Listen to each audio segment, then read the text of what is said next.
(7 de outubro de 2023). 1.200 homens armados do Hamas atravessam a barreira que separa a faixa de Gaza de Israel. Eles invadem bases do exército e matam mais de 1.000 israelenses e estrangeiros. Levaram dezenas de crianças, amarraram-nas, queimaram-nas e as executaram. Uma família de 4 pessoas, em torno da mesa do café da manhã. O olho do pai havia sido arrancado, os seios da mãe haviam sido cortados, o pé da menina amputado, cortados antes de serem executados. Esses relatos foram usados para justificar um ataque contra Gaza que matou pelo menos 31.000 palestinos, 13.000 deles crianças. Acabem com eles, acabem com eles. Nunca se esqueçam do que aconteceu.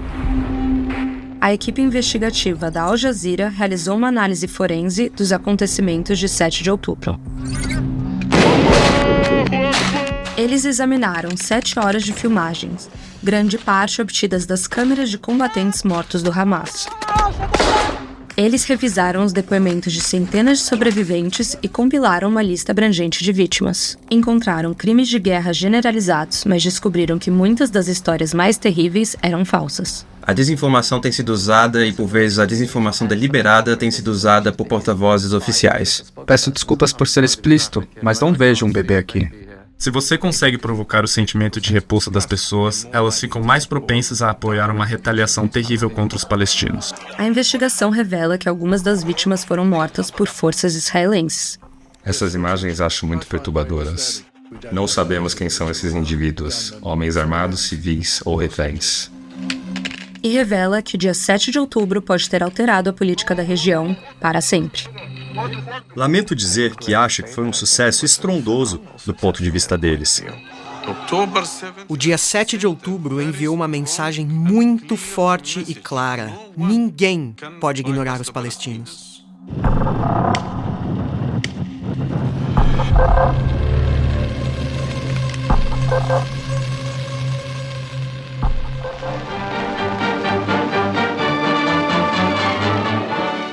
Na Palestina, existem muitas comunidades prósperas construídas por refugiados que já fizeram dali um lar. Os assentamentos israelenses, conhecidos como kibbutzim, que cercam a faixa de Gaza, foram construídos na época da criação do Estado de Israel, em 1948. A área que se encontra imediatamente no entorno de Gaza é formada principalmente por pequenas aldeias, kibbutzim. Nos primeiros anos, pelo menos, os kibbutzim e outras aldeias cumpriam um papel de defesa. A ideia era que, onde quer que você estabelecesse um kibbutz como este, quero dizer, ele determinaria a fronteira de Israel, manteria a fronteira. Hoje, os kibbutzim são comunidades agrícolas prósperas. A região se desenvolveu muito bem, fornece uma boa parcela dos produtos agrícolas de Israel. Sua população é diversa e feliz, em geral, até o 7 de outubro.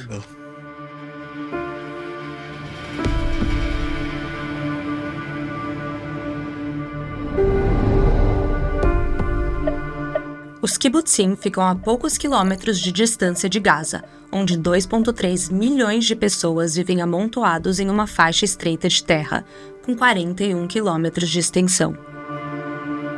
A maioria vem de famílias que já foram donas de terras do outro lado da cerca. 70% da população em Gaza são refugiados. E todos os dias eles iam até a cerca e viam suas terras, suas casas e suas terras para além dessa cerca. E essas terras pertencem aos palestinos, pertenciam aos palestinos. Eles vivem lá há milênios.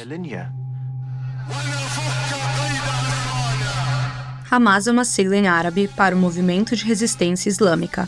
Ele controla a faixa de Gaza após vencer as eleições realizadas em toda a Palestina em 2006.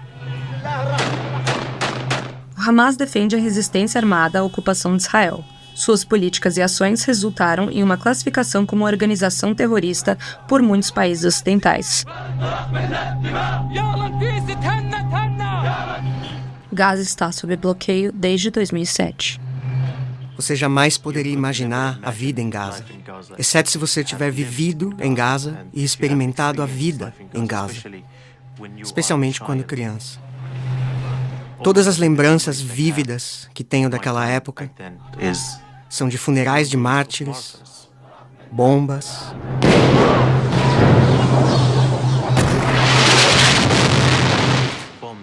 caças F-16, tanques invadindo nossas casas, nossa cidade.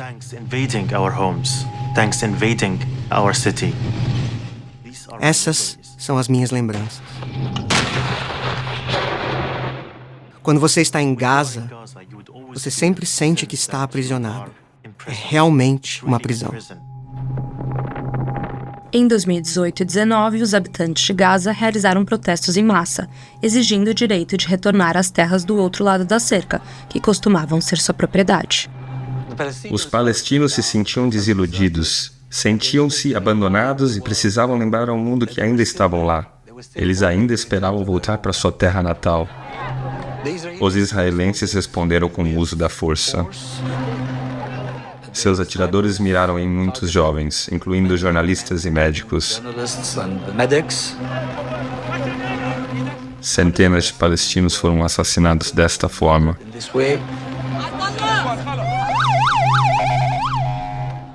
Eu era jornalista em Gaza e estava lá cobrindo a Marcha do Retorno e vi todo o horror. Vi uma criança levando uma bala na cabeça. Ele estava carregando a mochila da escola. Israel diz que as mortes foram justificadas porque os manifestantes representavam uma ameaça à segurança no sul do país. Durante a grande Marcha do Retorno, nós saímos pacificamente, aos milhares. Mas qual foi a resposta da comunidade internacional? Nenhuma. Manter os olhos e ouvidos sempre fechados. Nesse contexto, discutimos muitas vezes, em muitas reuniões, o que podemos fazer. No geral, havia um consenso no Bureau Político. Precisamos nos mexer, precisamos agir. Se não o fizermos, a Palestina será totalmente esquecida e excluída do mapa internacional. Já dissemos isso muitas vezes. A situação em Gaza está prestes a explodir. E se isso acontecer, nunca permitiremos que exploda dentro das cidades. Vamos direcioná-las para as fronteiras orientais da faixa de Gaza, para aqueles que estão oprimindo, sitiando e prendendo nosso povo. Durante meses, o Hamas treinou abertamente para a incursão, publicando os vídeos online. Os israelenses obtiveram até mesmo uma cópia detalhada do plano de invasão. Como todas as grandes surpresas estratégicas, foi mal interpretado. Nunca é a falta de informações de inteligência que leva a uma falha de inteligência. Geralmente é o ciclo de inteligência que está quebrado.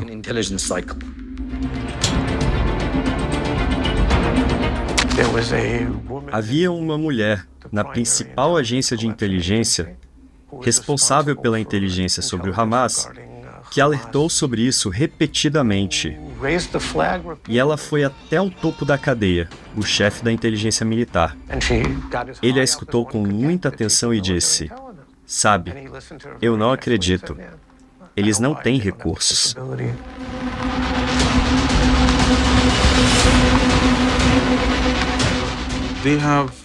Eles se enganaram com a impressão de que Gaza está retraída.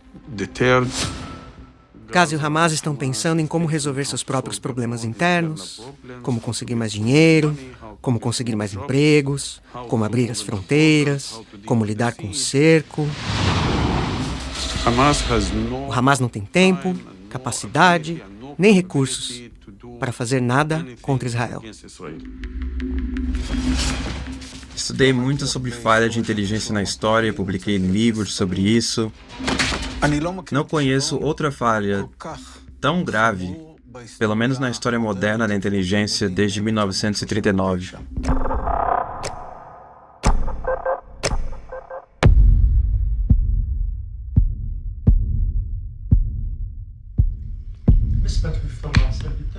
Os combatentes do Hamas recebem instruções para se reunirem em pontos específicos. Só então recebem detalhes do ataque.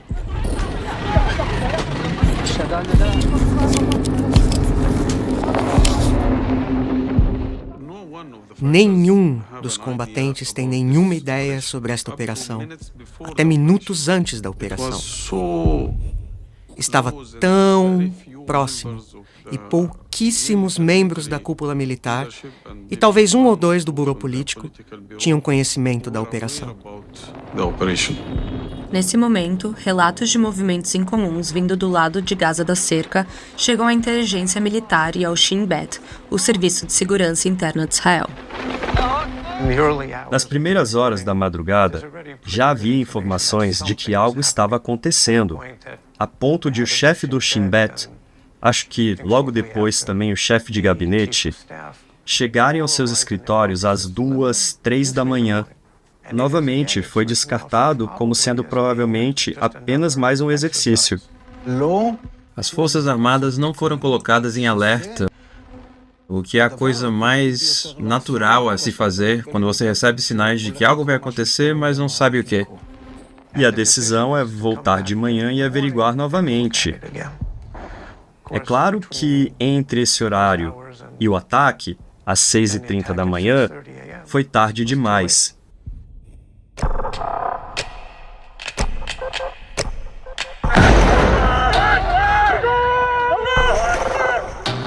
Combatentes do Hamas invadem o principal ponto de passagem em Erez.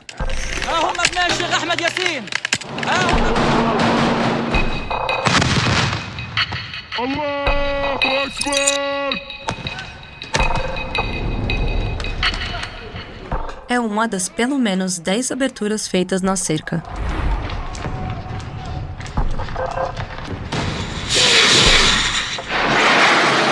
Milhares de foguetes são disparados contra Israel.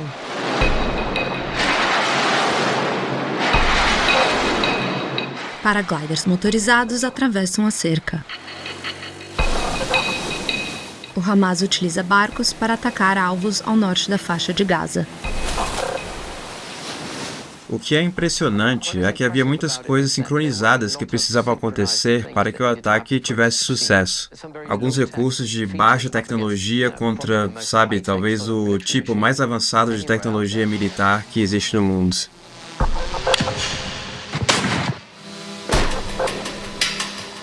Drones simples, nem mesmo tão sofisticados, eliminaram grande parte dos radares. Os sensores colocados no topo de todos os tipos de torres eliminaram nodos de comunicação que estavam ao longo da fronteira e então eles de fato cegaram o Comando Sul desde o início.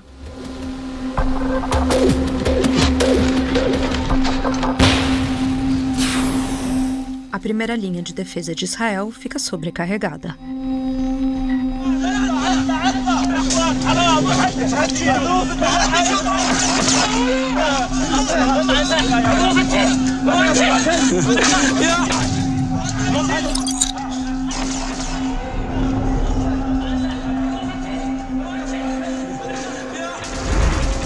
O Hamas avança para atacar bases militares em toda a região.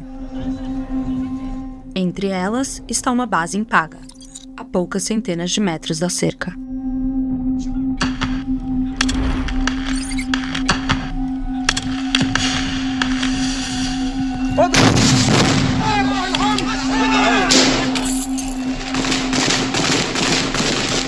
Chris Cobb Smith é um investigador de direitos humanos que serviu 20 anos no exército britânico. Ele analisou o vídeo do ataque à Paga. Esta é claramente uma base de defesa israelense de grande porte. E como eles conseguiram atravessar o perímetro e pegar de surpresa essa quantidade de soldados da Força de Defesa israelense é algo simplesmente impressionante. Não entendo como isso pode ter acontecido. Você pode ver aqui pelo número de veículos blindados que estão no local, que não parecem ter sido ligados. É inacreditável que essa situação tenha ocorrido.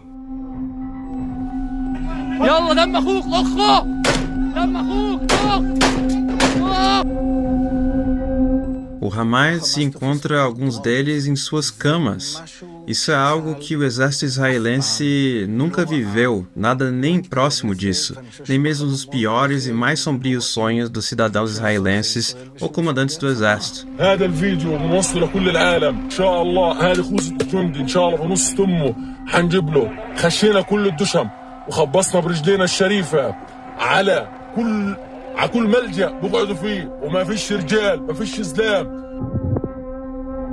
Documentos de instruções militares são encontrados em combatentes mortos do Hamas.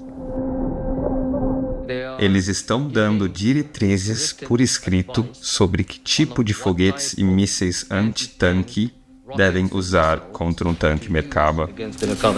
Este aqui é sobre veículos blindados de transporte de pessoal. Que tipo de artefato explosivo improvisado você pode usar contra veículos blindados de transporte pessoal, de combate de infantaria e de combate blindados?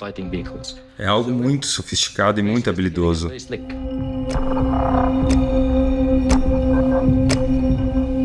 À medida que os relatos do ataque começam a chegar, líderes do Hamas fora de Gaza se reúnem para orar. Mas a liderança ficou tão surpresa quanto qualquer pessoa, com o rápido colapso das forças armadas israelenses. Acho que todos que assistiram a isso ficaram surpresos. Eu mesmo fiquei totalmente surpreso. Como isso poderia acontecer? Alguns dos integrantes do Hamas que compartilharam sua experiência do que aconteceu em 7 de outubro com pessoas com quem conversei, deram a entender que eles esperavam uma taxa de vítimas muito maior. Esperavam que talvez 80%, 90% dos que partiram no dia 7 de outubro morressem como mártires antes de voltarem com reféns para a cidade de Gaza. Na verdade, aconteceu o contrário, exatamente quase diametralmente o oposto, pois apenas 10 a 15% desses combatentes foram mortos antes de chegarem aos assentamentos israelenses. A resistência foi tão menor do que o Hamas esperava que eles tinham absoluta liberdade de manobra. O Hamas se viu com as cidades e o kibbutzim à sua mercê. A apenas 5 quilômetros da cerca, milhares de jovens estão reunidos para um festival de música.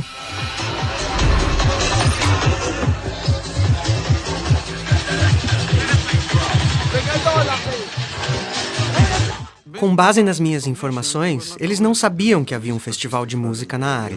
Foi uma surpresa. Encontraram centenas de jovens que haviam comemorado durante toda a noite até o início da manhã, ainda presentes ali em um festival de música.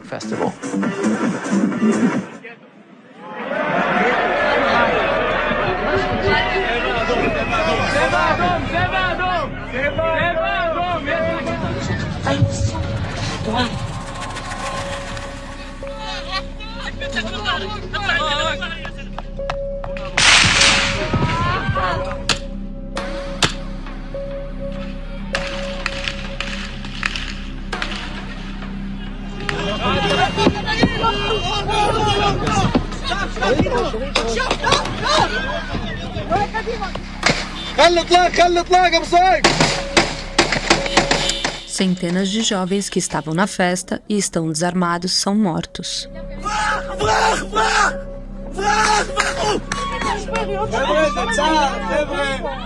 Alguns se refugiam nos pequenos abrigos antibombas que pontilham a rodovia principal. Estão encurralados.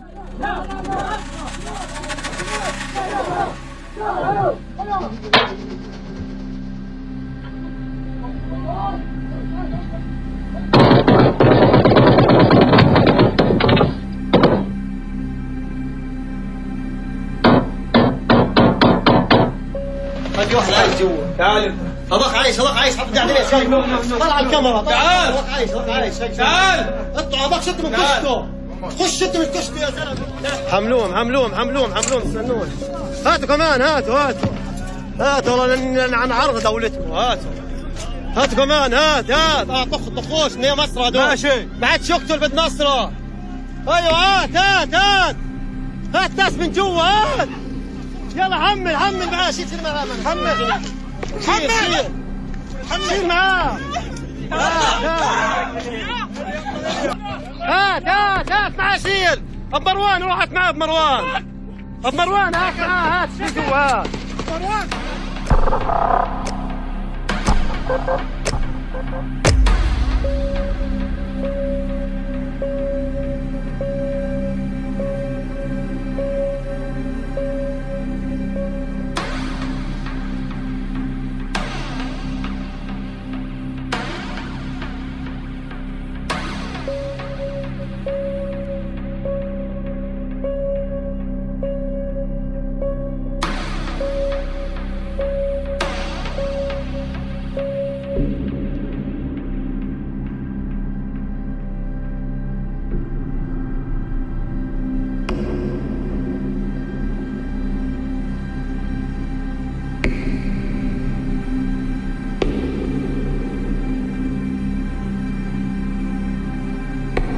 Homens armados penetram rapidamente nas comunidades civis. Mas seu sucesso inesperado expõe as limitações do Hamas enquanto força militar.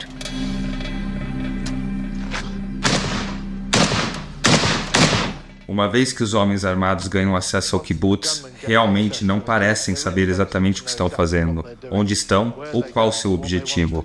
Eles vagam sem rumo. Eles gritam um para o outro, discutem entre si. Nesta filmagem, os soldados estão claramente sob fogo inimigo efetivo e não estão fazendo nada a respeito. É um caos completo. A primeira prioridade parece ser tirar as munições e as armas dos próprios palestinos feridos. Não há nenhum tipo de esforço de primeiros socorros. Certamente não é nada parecido com o que se poderia chamar de controle de comando. Não há líderes.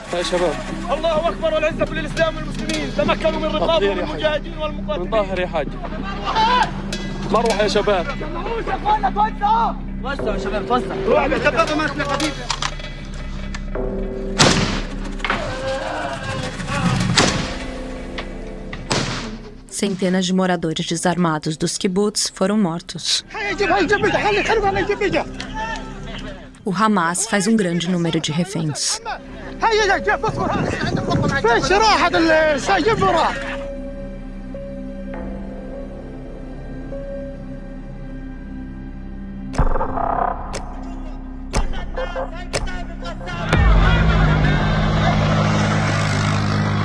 À medida que se espalham notícias de aberturas na cerca, centenas de habitantes de Gaza atravessam.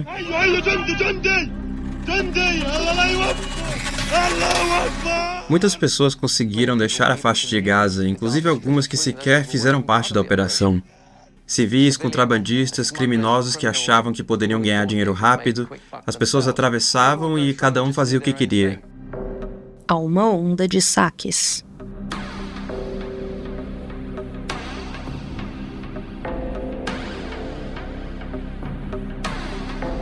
يا عم شباب الجبارين روحوا الحصن الله معاك وروح هاي الحصن روحوهم الله يا عيني.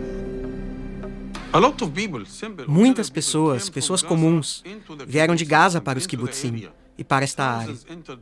Milhares entraram nesta área e, portanto, muito do que aconteceu, seja certo ou errado, quero dizer, não estava sendo feito apenas pelos combatentes.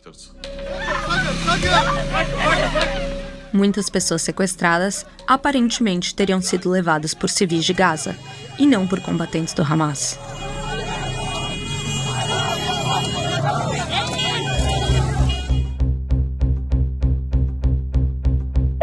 No kibbutz Nir Oz, um grupo de trabalhadores tailandeses é surpreendido pelo caos.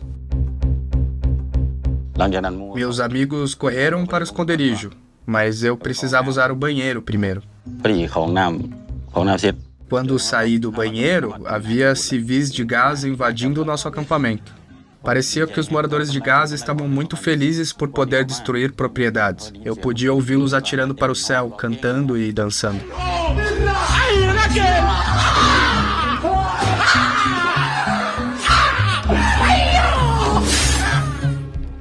Achei que não iria sobreviver. Eu estava deitado no chão e cobrindo a cabeça com as mãos. Witun é arrastado para além da sala onde seus colegas tailandeses foram assassinados. Ele é colocado sobre uma motocicleta e se junta a uma fila de pessoas que retornam à faixa de Gaza, carregando saques e reféns. A lembrança daquele dia ainda me assombra.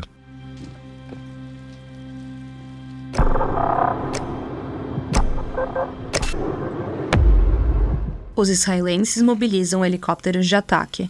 Combatentes do Hamas tentam derrubá-los, sem sucesso.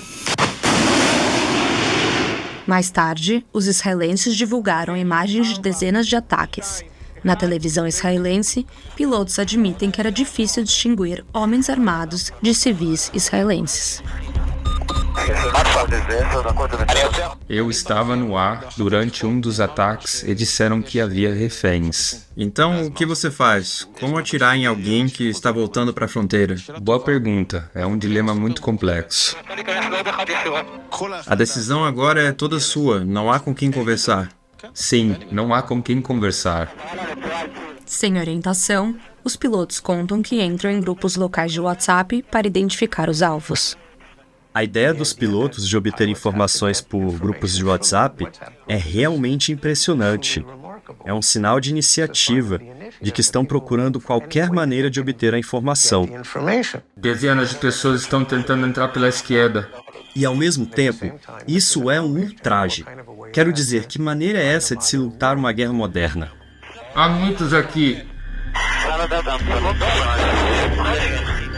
O jornal israelense Yediot Aharonot informa que, ao meio-dia, o exército emitiu uma versão do chamado Protocolo Aníbal. O protocolo Aníbal é um protocolo informal que diz: preferimos que o soldado seja morto do que levado vivo. O protocolo Aníbal é o resultado de humilhações anteriores, em que Israel entregou centenas de prisioneiros palestinos em troca da libertação de um soldado israelense. Havia um acordo de que, em casos como esse, era preferível um soldado morto a um soldado em cativeiro. Em 7 de outubro, aparentemente o protocolo Aníbal pode ter sido revisitado e usado até mesmo contra reféns civis. A Força Aérea operou durante essas horas sob instruções para impedir o movimento de Gaza para Israel e o retorno de Israel para Gaza. 70 veículos foram atingidos, pelo menos em alguns dos casos, todos que estavam no veículo foram mortos. Os militares israelenses não negam o relato. Socorristas israelenses divulgam imagens de civis queimados em um carro. O carro sofreu um ataque aéreo. Para mim é indesculpável se um helicóptero ou qualquer tipo de arma estiver mirando em qualquer alvo, se você não souber qual é esse alvo. As imagens que estamos vendo aqui, que eu considero perturbadoras, vemos muitas pessoas aqui fazendo seu caminho de volta através da abertura, de volta para Gaza. A minha preocupação é que, com essas imagens, não podemos dizer se são homens armados do Hamas, civis ou potenciais reféns. E não acredito que o piloto do helicóptero ou o operador da metralhadora teria condições de saber também. Mais tarde, o Canal 12 de Israel entrevista uma moradora de kibbutz que foi sequestrada. Ela descreve ter sofrido o ataque de um helicóptero. Enquanto avançamos, a aproximadamente meio quilômetro da cerca, o helicóptero dispara. Atiram sobre nós e eu tenho certeza de que acabou. Eu vou morrer agora. A minha vida acabou. E então, eu levanto a cabeça e estou viva. Os terroristas foram mortos pelo tiroteio? Todos os terroristas morreram. Nenhum sobreviveu.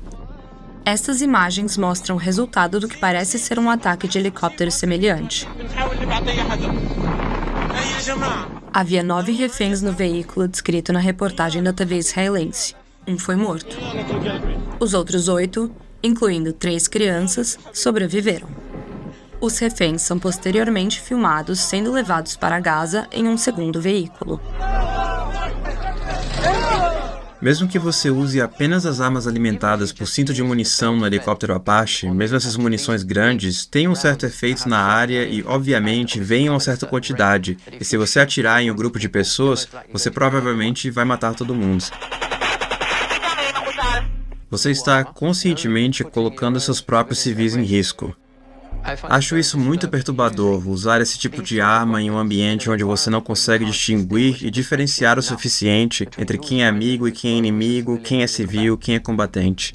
A análise da lista de mortos feita pela equipe investigativa revela 27 reféns que morreram entre suas casas e a cerca de Gaza, em circunstâncias que não foram explicadas.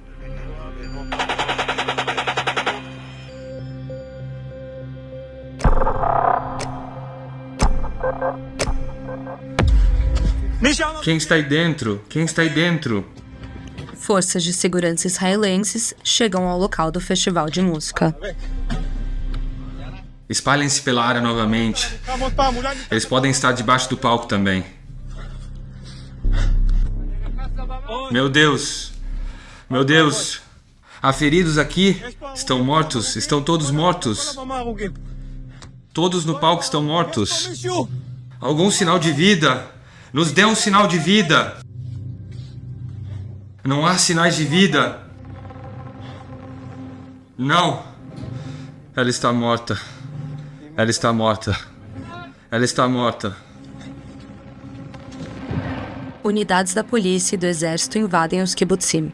Parece que eles também podem ter aplicado uma versão do protocolo Aníbal e matado os civis. Be'eri é o maior kibbutz da região.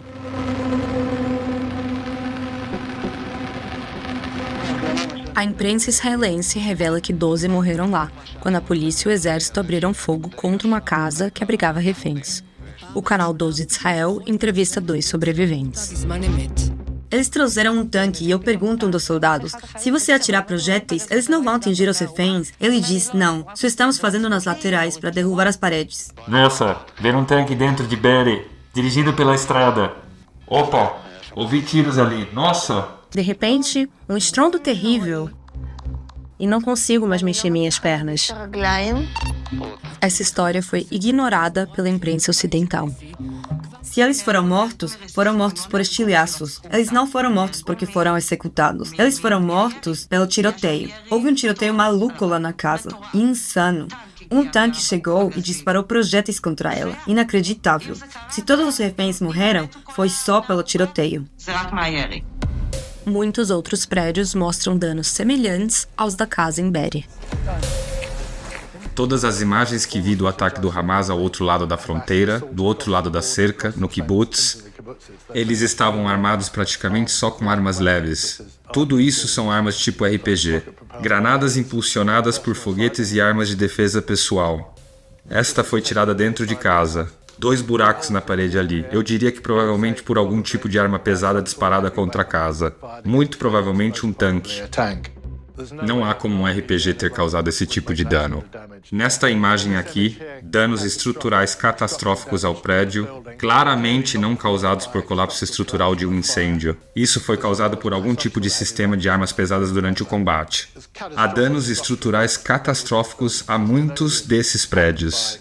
Isso só pode acontecer por sistemas de armas pesadas sendo usados contra o próprio kibbutz. A equipe investigativa calcula que 1.154 israelenses e estrangeiros tenham sido mortos em 7 de outubro e nos dias imediatamente seguintes.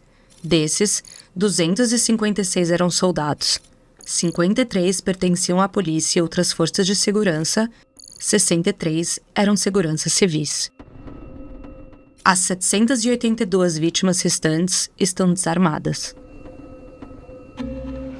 A lista de mortos da equipe investigativa revela que pelo menos 18 foram mortos por tropas terrestres israelenses.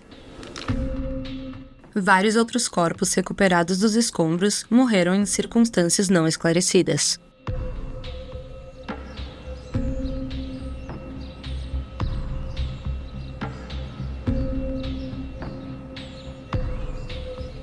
Nos dias que se seguem ao 7 de outubro, o exército israelense escolta jornalistas pelos kibbutzim. Isso é algo que monstros fazem, não seres humanos. Combatentes do Hamas e também outros cometeram crimes em 7 de outubro. A imprensa israelense, porém, não se concentra nos crimes que eles cometeram, mas nos que não cometeram. Conversando com alguns dos soldados, eles contam o que testemunharam enquanto andavam por essas várias casas, essas várias comunidades. Bebês com as cabeças cortadas. É isso que eles disseram. Ninguém poderia esperar que isso acontecesse. Os horrores que estou ouvindo desses soldados. Como mencionei mais cedo, cerca de 40 bebês, pelo menos, foram retirados em macas. A lista de mortos da equipe investigativa mostra que nenhum bebê foi morto em Kfar Aza, o kibbutz de onde veio esse relato. Ainda assim, a história foi relatada pela imprensa mundial e repetida pelo presidente dos Estados Unidos, Joe Biden. Faço isso há muito tempo. Eu nunca pensei que eu veria e confirmaria fotos de terroristas decapitando crianças. A Casa Branca esclarece posteriormente que Biden, na verdade, não havia visto as imagens das crianças decapitadas. Um alto oficial militar israelense fala depois com os jornalistas em frente a uma casa incendiada no kibbutz Be'eri. É a casa onde 12 reféns foram mortos durante o ataque pela polícia e pelo exército israelense. Dentro desta casa havia 15 outras pessoas queimadas. Entre elas, 8 bebês. Neste canto. Estavam concentrados ali. E eles os mataram e os queimaram. Você os viu? Eu que tirei eles de lá. A lista de mortos mostra que não havia bebês na casa.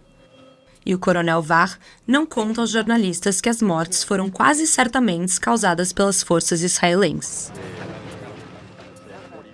2 dias depois, o coordenador regional da Zaka, uma organização de voluntários encarregada de recolher cadáveres, dá uma versão diferente para Sky News do que teria acontecido na mesma casa. E estamos falando de crianças. 2 pilhas com 10 crianças hincadas, amarradas pelas costas, queimadas até a morte.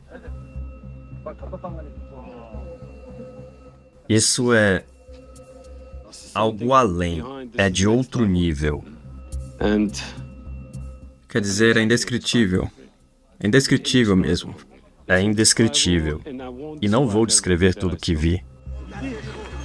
Esse relato é repetido pelo primeiro-ministro israelense Benjamin Netanyahu em uma conversa com o presidente americano Joe Biden. Eles levaram dezenas de crianças, amarraram-nas, queimaram-nas e as executaram. A lista de mortos mostra que 2 crianças gêmeas de 12 anos foram mortas quando a polícia e o exército invadiram a casa em Be'eri. Mas não havia outras crianças. Ouvi uma entrevista que você deu à Sky Television do Reino Unido. 2 pilhas. Nós as encontramos em Be'eri. 2 pilhas com 10 crianças cada foram amarradas pelas costas e queimadas até a morte. Agora, se olharmos para os números de mortes em Be'eri, há apenas 10 crianças que morreram em Be'eri. Não eram crianças, mas tinham 18 anos, todos juntos. Quando você olha para eles e estão carbonizados, você não sabe exatamente as idades. Então estamos falando de cerca de 18, 20 anos de idade. E você não consegue, você não olha no local os documentos para ver as idades ou algo assim. Não é a única história questionável que Yossi Landau conta sobre o kibbutz Be'eri. Vamos adiante. Então, vemos uma mulher. Ela estava deitada no chão, em uma poça de sangue. Uma grande poça de sangue. Era uma mulher grávida.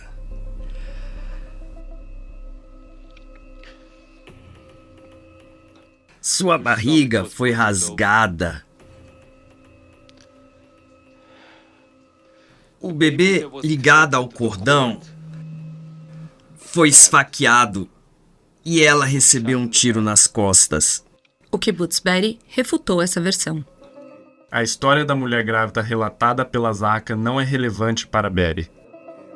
Yossi Landau insiste ter testemunhado essa cena em Be'eri. Se você quiser ver a foto, eu tenho a foto. Você poderia compartilhar a prova fotográfica conosco? Mostrar a vocês? Sim. Onde está o meu celular? Perdão. Não vou colocar na frente da câmera. Não, tudo bem, eu vou até aí para olhar. Essa é a faca que eles usaram. E a mulher estava aqui. Mas essa imagem é depois que os corpos foram removidos, né? Sei. Este é o bebê. Aí está. Peço desculpas por ser explícito, mas não vejo um bebê aqui. Você não consegue ver o bebê porque... Mas esta é a foto da mãe. Sabe, nós não pensamos em fotografar tudo quando estávamos lá. Não pensamos nisso. Não estava no nosso...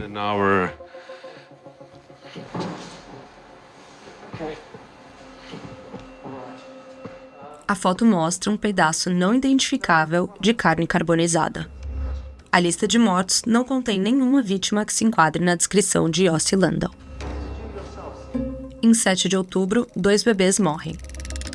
Um é morto quando uma bala atravessa uma porta, o outro morre após uma cesariana de emergência depois que sua mãe foi baleada. Nenhum deles foi queimado ou decapitado. Na qualidade de alguém que, com as próprias mãos, os próprios olhos, o próprio nariz, sentiu isso, o que você diria para essas pessoas que estavam minimizando o que aconteceu aqui? Eu não diria nada. Eu pediria, por favor, me entreguem. Ele deveria estar junto com os terroristas do Hamas e deveria ser morto, porque ele faz parte disso. Berços de bebês continuam a ser mostrados às celebridades visitantes, e o mundo continua ouvindo histórias sobre bebês assassinados. Quando você está pegando bebês, cortando, amarrando e queimando até a morte, você os está tratando como menos do que um animal. 1.300 pessoas mortas, assassinadas, bebês.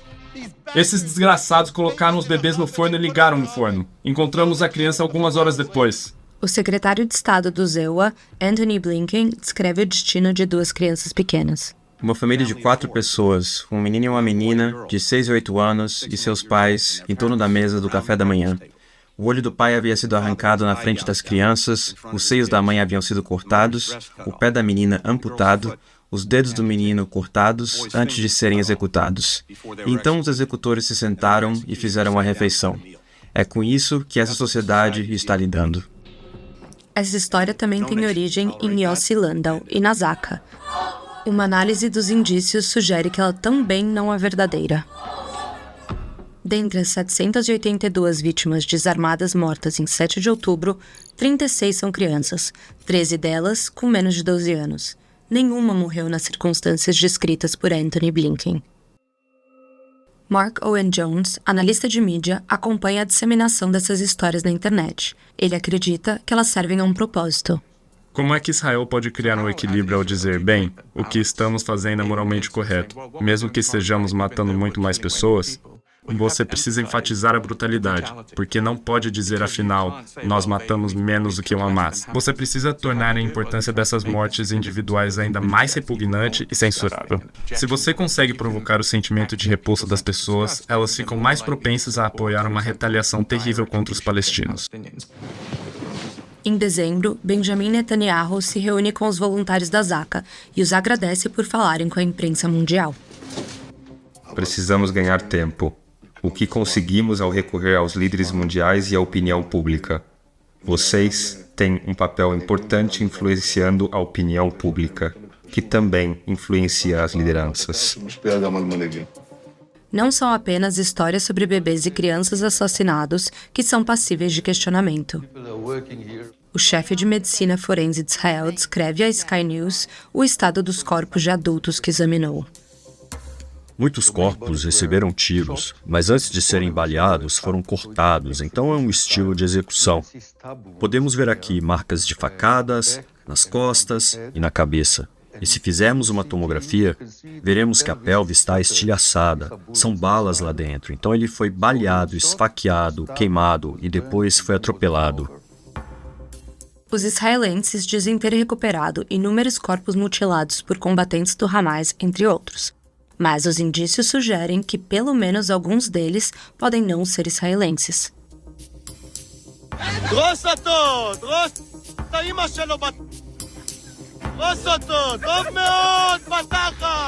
Na sequência do 7 de outubro, muitos vídeos de abuso e mutilação de cadáveres palestinos são publicados online.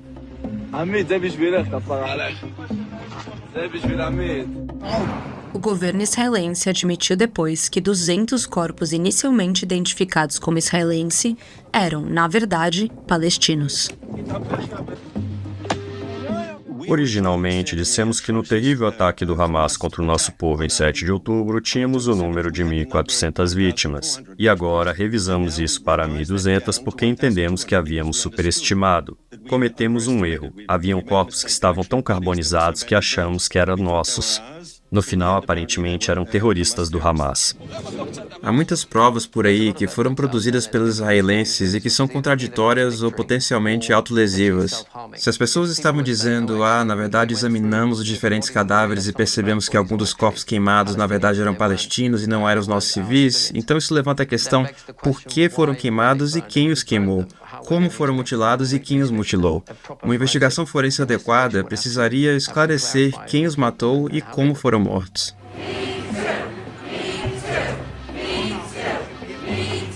Israel também alega que o Hamas teria sido culpado de estupro generalizado e sistemático. O governo israelense publicou um vídeo atacando a ONU e outras instituições globais por suposta omissão e indiferença ao sofrimento das mulheres israelenses. Eu gostaria de denunciar um crime. Sim? Eu fui estuprada. Sinto muito. Estamos aqui para ajudar. O que aconteceu? Eu estava num festival de música. Ouvimos tiros. Todo mundo estava correndo. Eu comecei a correr e então ele me agarrou. Gritou alguma coisa em árabe e depois rasgou minha... Desculpa interromper. Você disse que ele estava gritando em árabe? Sim. Madeleine Rees é diretora de uma organização internacional pelos direitos das mulheres. Não leve isso para o lado pessoal. A direção decidiu que toda violência contra israelenses é resistência legítima. Sinto muito. É um golpe muito baixo. Imediatamente após os terríveis ataques de 7 de outubro, houve uma resposta da ONU, da comissão de inquérito, que já existe, para examinar as atrocidades na região. Para dizer, queremos ir investigar, estamos prontos e dispostos, temos condições de ir investigar. E isso foi barrado. Foi barrado. E foi barrado por Israel. O Hamas nega que tenham ocorrido estupros em 7 de outubro. Em nenhum caso houve prova de que teria acontecido um estupro. Em nenhum caso. Tenho certeza, com base em nossa cultura, em nossas crenças, que isso não pode acontecer. É impossível de acontecer. Mas há quem diga ter presenciado mulheres sendo estupradas. Um deles é um sobrevivente do festival de música, que diz ter visto um grupo de civis palestinos cercando uma mulher. Eles fizeram um semicírculo em torno dela, estavam a cerca de 30 ou 40 metros de nós. Eles a agarraram para que não se mexesse. Eu espiei por entre as folhas, por entre os galhos. Eles começaram a puxá-la de todas as direções e tiraram a sua roupa. Foi estupro. A polícia israelense apresenta uma testemunha anônima que descreve outro estupro, também durante o festival de música. Estava viva a mulher que foi estuprada? Sim, ela estava viva. Ela não está vestida. E ele corta o zeio dela. Ele corta o zeio dela. Ele joga na estrada e eles brincam com ela. Em outra entrevista, essa testemunha diz ter visto um total de 5 mulheres estupradas e homens armados carregando as cabeças decepadas de 3 mulheres.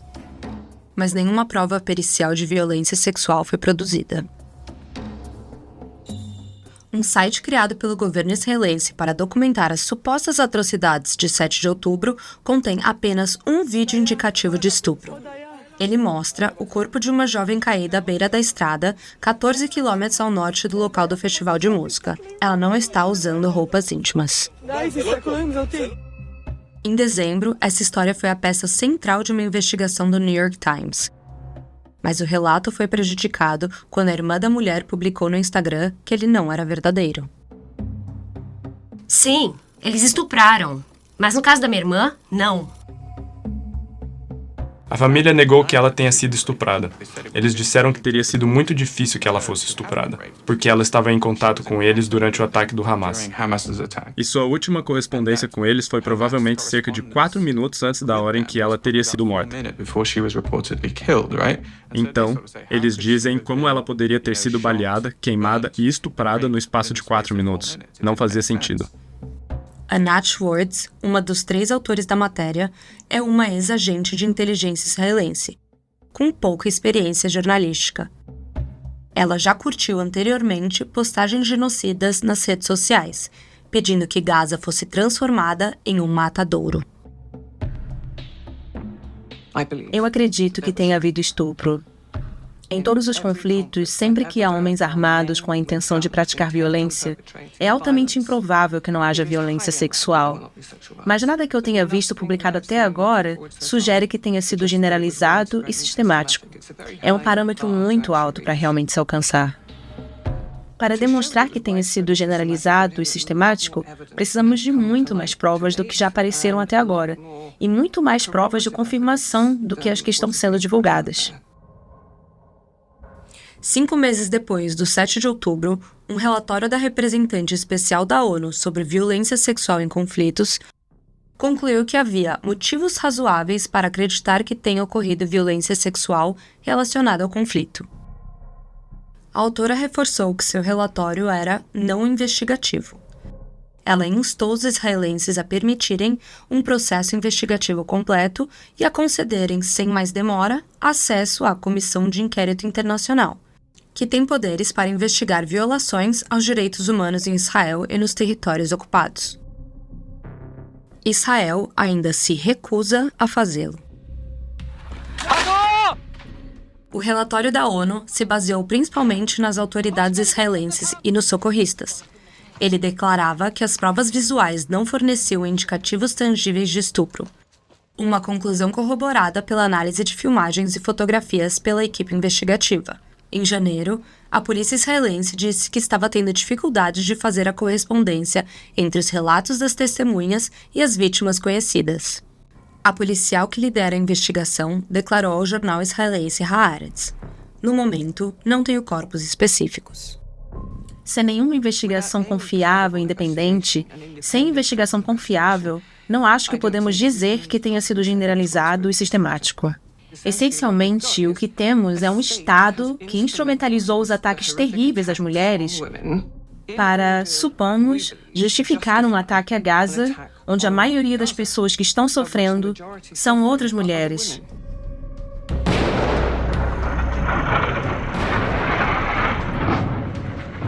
Em resposta aos eventos de 7 de outubro, Israel lança um bombardeio contra a faixa de Gaza.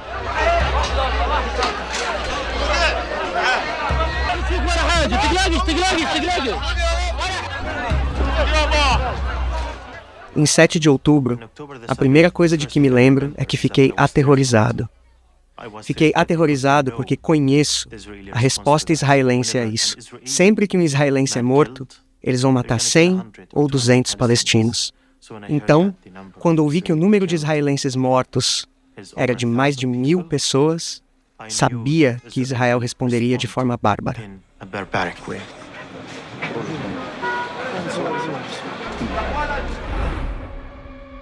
1.154 pessoas foram mortas em 7 de outubro.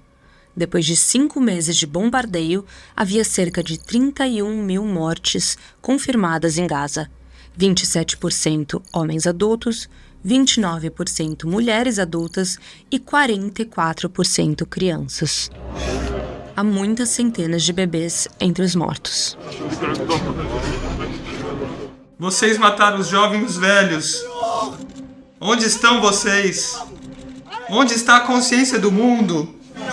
A destruição dos serviços de saúde em Gaza significa que muitos dos mortos não são contados, e o número real de mortos provavelmente é muito maior. Relatos de estupro e de assassinato de bebês pelo Hamas vêm sendo repetidamente usados para justificar as ações de Israel. Eu escuto os pedidos de um cessar-fogo. Digam, qual é a resposta proporcional para o assassinato de bebês? para estuprar e queimar mulheres, para decapitar uma criança. A resposta proporcional ao massacre de 7 de outubro é a destruição total. Destruição total, até o fim do Hamas. Matar, assassinar mulheres, crianças, bebês, estupros, decapitação. Vamos varrê-los do mapa.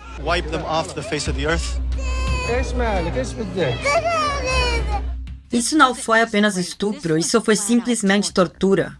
Não acho que seja possível esperar que Israel coexista ou encontre alguma contrapartida diplomática com esses selvagens. A primeira coisa que disse Netanyahu quando isso aconteceu foi: acabem com eles, acabem com eles.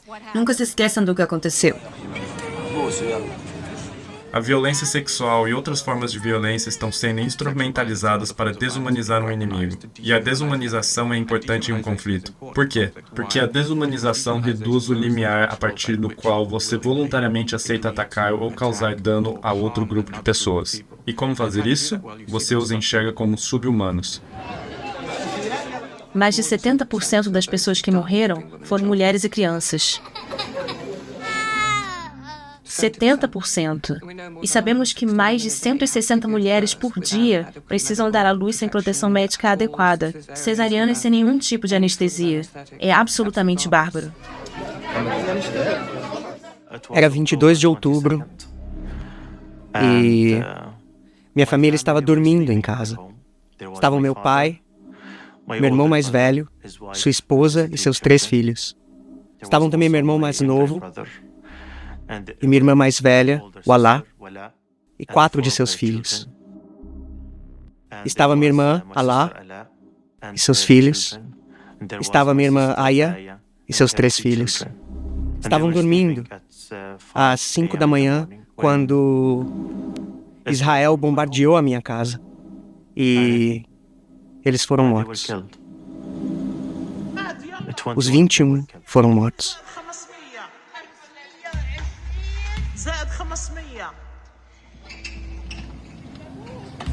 Para as lideranças do Hamas, as consequências do 7 de outubro para o povo palestino parecem ser um preço que vale a pena pagar pela independência da ocupação israelense. O dia 7 de outubro enviou uma mensagem muito forte e clara, bem definida. Ninguém pode ignorar os palestinos. Ninguém pode desfrutar de estabilidade e segurança enquanto os palestinos não desfrutarem de seus próprios direitos genuínos de independência, autodeterminação, dignidade e liberdade.